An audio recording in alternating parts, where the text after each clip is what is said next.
یا ایھا الذین آمنوا لا تتخذوا اليہود والنصارى اولیاء بعضهم اولیاء بعض. اہل ایمان مت دوست بناؤ یہودیوں کو اور نصرانیوں کو، عیسائیوں کو، وہ خود ایک دوسرے کے دوست ہیں. یہاں ذرا غور کیجئے گا، یہ تاریخی اعتبار سے بڑی اہم بات آپ کو بتا رہا ہوں. جب میں نے پہلی مرتبہ یہ بات کہی تھی تو ہندوستان کے دینی رسالوں میں بھی اس کے اوپر بہت تحسین کی گئی کہ یہ بات پہلی مرتبہ ڈاکٹر اسرار نے کہی ہے. عام طور پر لوگ اجازت سے گزر جاتے ہیں. تاریخی حقیقت یہ ہے کہ جب قرآن نازل ہو رہا تھا ان کے درمیان دوستی نہیں تھی. عیسائیوں کی اور نصرانیوں کی شدید دشمنی تھی، عیسائیوں کی اور یہودیوں کی. یہودیوں نے تو حضرت مسیح کو صلیب پر چڑھوایا، دوستی کیسے ہو جاتی؟ جنہیں وہ اپنا معبود مان رہے ہیں، خدا کا بیٹا مان رہے ہیں. تو ہسٹری میں تو بہت لمبی تاریخ موجود ہے کہ بڑی شدید دشمنی تھی، بہت شدید پرسیکیوشن. اصل میں یہ آج کے بارے میں پیشین گوئی ہے، آج کے اس دور کے بارے میں. پوٹینشلی تھی یہ، لیکن ایکچولی اب ہوئی ہے. جیسے آپ کہتے ہیں کہ آم کی گٹھلی میں آم کا پورا درخت ہے، پوٹینشلی پورا درخت کہاں ہے؟ آپ کی گٹھلی میں موجود ہے، وہیں سے نکلا ہے نا. وہ دو پتوں کی شکل میں نکلا، پھر بڑھا ہے، درخت بنا. آیا کہاں سے بھائی؟ سارا مواد اسی گٹھلی میں تھا. اسی طریقے سے وہ تھی تو صحیح، اپیرنٹ نہیں تھی، ظاہر نہیں تھی، بلکہ دشمنی تھی شدید. قرآن مجید میں آیا ہے ہم نے اغرینا بینہم العداوۃ والبغضاء، ہم نے ان کے درمیان بغض اور دشمنی پیدا کر دی ہے. تو ایک دوسرے کے دشمن سے. وقالت الیہود لیست النصارى علی شیء وقالت النصارى لیست الیہود علی شیء وهم یتلون الکتاب. سورہ بقرہ کی آیت ہے کہ نہیں؟ یہودی کہتے ہیں نصارہ کی کوئی حقیقت نہیں، نصارہ کہتے ہیں کہ یہودیوں کی کوئی حقیقت نہیں.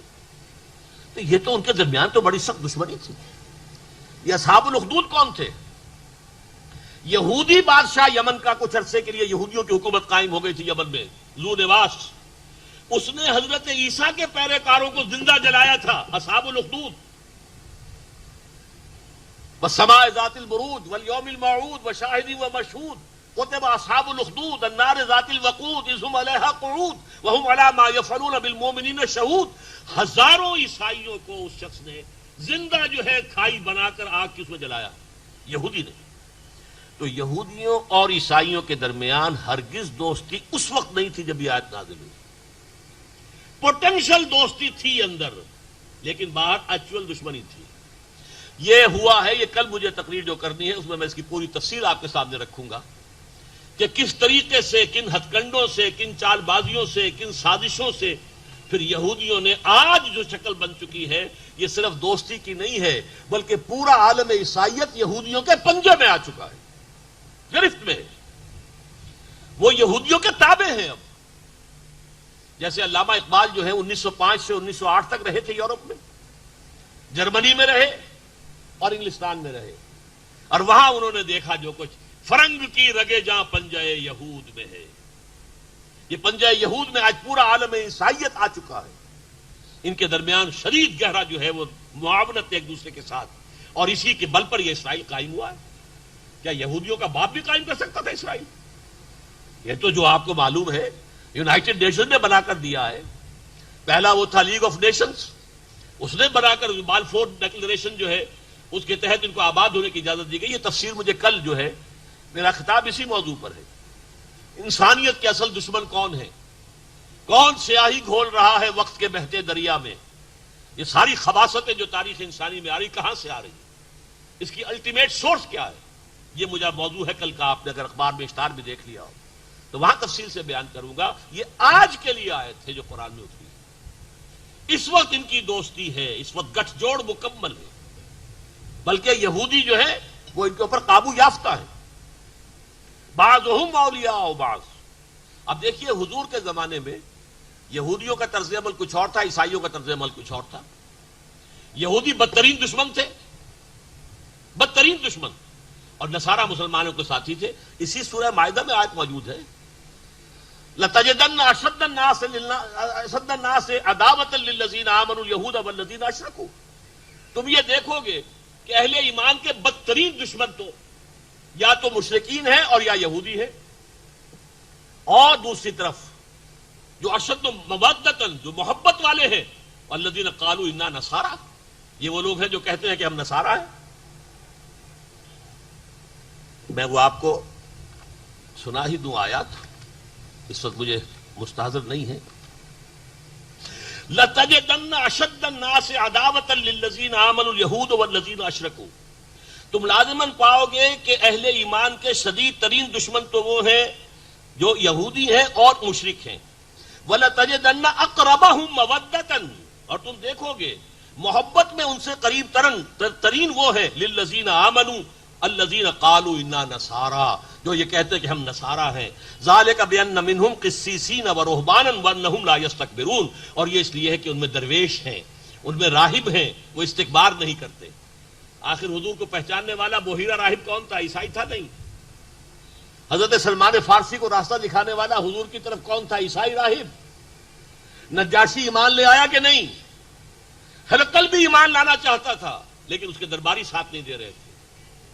مقوقس شاہ مصر، اس نے حضور کی خدمت میں ہدیے بھیجے. آپ کو معلوم ہے کہ حضور کی جو پھر کنیز تھی جن سے کہ حضرت ابراہیم کی ولادت ہوئی ہے، ماریا قبطیہ رضی اللہ عنہا، وہ کس نے بھیجی تھی؟ مقوقس نے. اور وہ گھوڑا بھی حضور کو اس نے بھیجا تھا. عیسائیوں کی طرف سے حضور کے خلاف پوری آپ کی زندگی میں کوئی اقدام نہیں ہوا. وہ تو عیسائیوں کے تحت تھا ایک بادشاہ، وہ جو ریلی بادشاہ سمجھ لیجیے شام کا، جس نے کہ حضور کے ایلچی کو شہید کر دیا تو اس کے ساتھ جنگ جو ہے شروع ہو گئی. وہ غزوہ موتا ہوا، غزوہ تبوک ہوا، ورنہ یہ کہ کوئی اقدام. اور یہودی بدترین دشمن. تو یہ آیت میں آپ کو اس لیے بتا رہا تھا کہ یہ در حقیقت اس وقت کے لیے نہیں ہے. یا ایھا الذین آمنوا لا تتخذوا اليہود والنصارى اولیاء. میں پھر ڈنکے کی چوٹ کہہ رہا ہوں، یہ آج کے لیے ہی آیت قرآن مجید میں نازل ہوئی. اس لیے کہ قرآن مجید کے بارے میں حضور نے جو بیان فرمایا، دیکھیے مجھے وہ حدیث پیاری یاد آ گئی. حضرت علی راوی ہے، فرماتے ہیں حضور نے ارشاد فرمایا انہا ستکون فتنۃ، ان قریب ایک بہت بڑا فتنہ رونما ہوگا.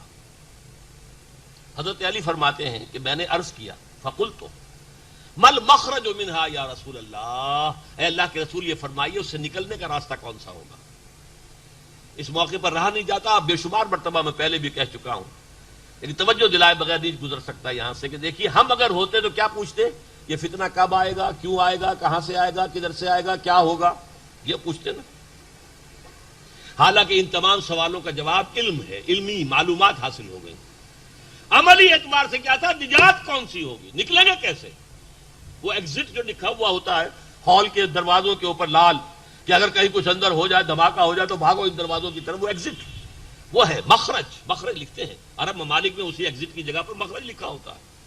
مل مخرج منہا یا رسول اللہ، اے اللہ کے رسول اس سے نکلنے کا راستہ کون سا ہوگا. اب فرمایا آپ نے کتاب اللہ فیہ خبر ما قبلکم ونبأ ما بعدکم وحکم ما بینکم. یہ کتاب اللہ ہے جو ہر فتنے سے تمہیں بچا سکتی ہے. اس میں تم سے پہلے لوگ جو گزر چکے ہیں ان کے حالات بھی ہیں، تمہارے بعد جو کچھ ہونے والا ہے اس کا تذکرہ بھی ہے، اور جو بھی اختلافات تمہاری پوری تاریخ میں رونما ہوں گے ان سب کا حل موجود ہے. بڑی طویل حدیث ہے، میں اس وقت اس کی پوری تفصیل میں نہیں جا سکتا.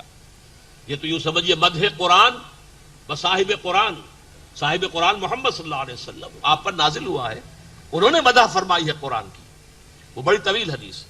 بہرحال بھائی اس آیت کی طرف، یا ایھا الذین آمنوا لا تتخذوا اليہود والنصارى اولیاء بعضهم اولیاء بعض ومن یتولہم منکم فانہ منہم. میں پہلے بیان کر چکا ہوں، یہ سخت ترین فتویٰ ہے. جو کوئی تم میں سے انہیں دوست بنائے گا اور ان کو حمایتی بنائے گا، ڈالروں کی بوچھار کروائے گا اپنے اوپر، وہ انہی میں سے ہے، وہ پھر امت مسلمہ کا فرد نہیں ہے. یہ سخت ترین آیت ہے آج کے حالات میں. ہم نے کیا کیا ہے؟ طالبان حکومت کو سپورٹ کرنے والے، ہم بنوانے میں ان کے ہمارا ہاتھ، ہم نے ریکگنائز کیا، مسلسل ساتھ دیا. آزمائی کی گھڑی آئی تو پتاشے کی طرح بیٹھ گئے. آج یہ امریکہ اور برطانیہ آج ان کے سامنے کھڑے ہو گئے. کن کے خلاف؟ جنہوں نے اللہ کا دین قائم کیا ہے، جنہوں نے شریعت کو نافذ کیا ہے، جنہوں نے 90-95% علاقے میں امن و امان قائم کیا ہے، ان کے خلاف. کس کے ساتھ ہاتھ ملا رہے ہیں, کس سے دوستی کر رہے ہیں. یہ ہے ہمارا طرز عمل آج کا. اور سمجھ جان لیجئے ہم سب اس میں شریک ہیں. پھر اس لیے کہ جب ہماری حکومت کر رہی ہے تو ہم شریک ہیں. ہماری بھی طرف سے گویا کہ اس کے لیے امپلائڈ جو ہے وہ رضامندی داخل ہے, موجود ہے, امٹمنٹ ہے ہماری. یہ ہمارے اوپر فتویٰ لگ رہا ہے. وَمَن يَتَوَلَّهُم مِّنكُمْ فَإِنَّهُ مِنْهُمْ. جو کوئی بھی تم میں سے ان کو دوست بنائے گا اور پشت پناہ بنائے گا اور حامی بنائے گا اور مددگار بنائے گا وہ انہی میں سے شمار ہوگا. ان اللہ لا يهدي القوم الظالمین. یقیناً اللہ تعالیٰ ایسے ظالموں کو ہدایت نہیں دیتا. اس کے کیا معنی ہے؟ زبردستی ہدایت نہیں دیتا. ظالم ظلم سے باز آ جائے, توبہ کرے, اللہ ہدایت دے گا. فاسق فاجر فسق و فجور کو چھوڑ دے, توبہ کرے, اللہ ہدایت دے گا. لیکن اللہ ظالم کو ظالم ہوتے ہوئے زبردستی ہدایت نہیں دیتا, فاسق کو فاسق ہوتے ہوئے زبردستی ہدایت نہیں دیتا. یہ اللہ تعالیٰ کی ہدایت جو ہے وہ ایسی گھٹیا شے تو نہیں ہے. وہ تو جو بھی مستحق ہوتے ہیں اللہ تعالیٰ انہی کو دیتا.